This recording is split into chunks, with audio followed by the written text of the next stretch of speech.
All right. Good afternoon. How you guys doing? Good. Good.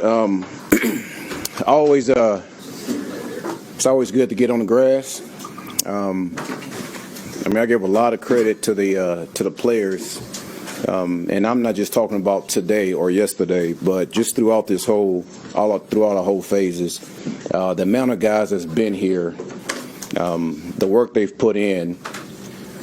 Yesterday, I think we had 100% participation. I think today I have to look at it, but today I wouldn't be shocked if it wasn't 100% again. So, listen, these men want to win. These men want to work, and this coaching staff want to do everything they can to give them the tools that they need to be successful. So, again, this was day 2 of OTAs, and tomorrow we have another day.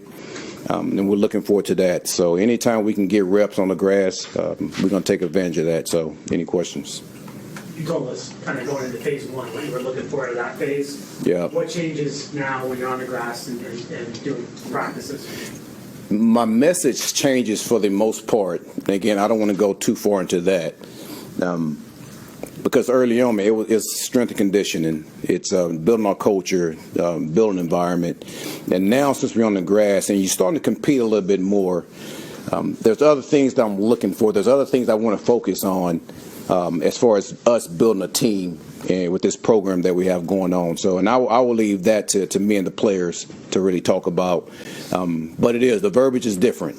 And the way that we go about doing things is a little bit different, which we still in that culture. We're still in that build environment phase, and we're still working out. But there's other things that goes into it when you're on the grass and you're competing. How much, without them being in pads, how much evaluation can you do, like personnel evaluation, like positional battles and so forth? The physical part, you really can't. But the mental part, you can do a great deal. And that's what we try to do now, is make sure mentally we understand exactly what's going on. Offensive, defense, and special teams. And the players know that. So, again, you're right when it comes to the physical part. I mean, no one makes a team in their underwear. But mentally, man, we want to see where everybody's at. Aaron, as you're changing the culture and putting your stamp on things, yeah. It's early days right now. How do you measure how that culture is setting in with the players and whatnot? Obviously, it's going to be an ongoing process. Yeah. But in these early times, once the OTA is working out these practices. Listen, I'm a firm believer that it like in 6 weeks, which is our first 2 phases, you don't totally develop a culture. I mean, that's always ongoing. And to me, the real sign of where your culture is really starting to get to where it's when adversity hits. And we haven't hit any adversity. The only thing I do know is, man, we have a lot of guys here, all of our guys here. And that tells me one thing: the guys are buying in, they believe. Because they don't have to be here, because it's not mandatory. So when I look at culture right now at this point, I look at, man, how many guys are showing up and how are they working? Now, right now, it tells me these guys want to work.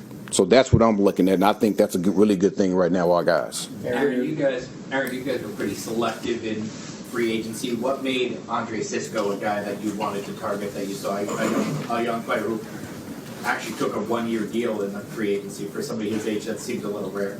Well, we're going to be selective in everything that we do. I don't want this to be an outfit where everybody fits, and that's just what it is. Every guy has to have some type of characteristic that fits what we do and what we're about, and Cisco does. Number one, he's a really, really good person. He's a really good football player. He's a player that can get the ball back for you.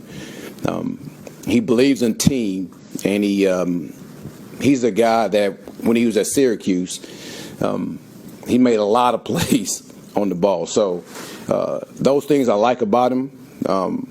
And you watch him how he operate with his teammates, you could tell that he's a true team guy.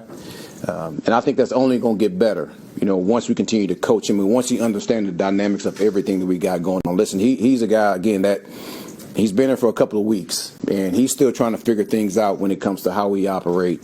But he's doing a good job for us, and I'm happy that we got him. Now you got a chance to see him in person and a little bit on the field. What's your impression of Will McDonald? Say it again? Will McDonald. What's your impression of him now that you've seen, got your hands on him in person? He's a dynamic athlete.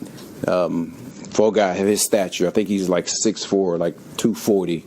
And he actually weighed in more than that because he's gained about 15 pounds. So, which is very good for him because it allows him to be able to set an edge a lot better. But he has really long arms. Again, I already said it, but dynamic athlete. He's a guy that has a skill set as far as rushing the passer that, listen, I haven't been around a lot of guys just in my coaching tenure like what we have with him. So I'm going to enjoy seeing exactly what he's going to be able to do with us, and we're going to let him go. We're going to let him loose. We're going to let him go get the passer.